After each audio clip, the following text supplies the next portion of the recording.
असे नवनवीन व्हिडिओ पाहण्यासाठी आजच कृषी चर्चा फेसबुक पेजला लाईक करा आणि व्हिडिओ आवडला असेल तर नक्की शेअर करा।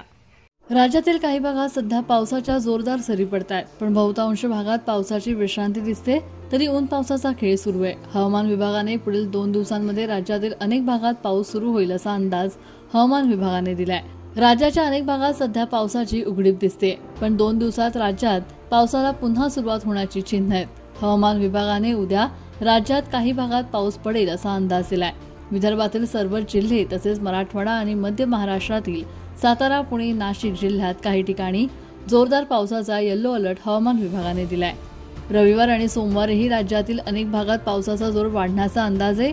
रविवारी विदर्भ, मराठवाड्यातील काही भाग आणि मध्य महाराष्ट्रातील काही भागात जोरदार पावसाचा अंदाज हवामान विभागाने दिलाय, तर सोमवारी राज्यात ठिकठिकाणी जोरदार पावसाचा अंदाज हवामान विभागाने दिलाय। असे नवनवीन व्हिडिओ पाहण्यासाठी आजच कृषी चर्चा फेसबुक पेजला लाईक करा आणि व्हिडिओ आवडला असेल तर नक्की शेअर करा।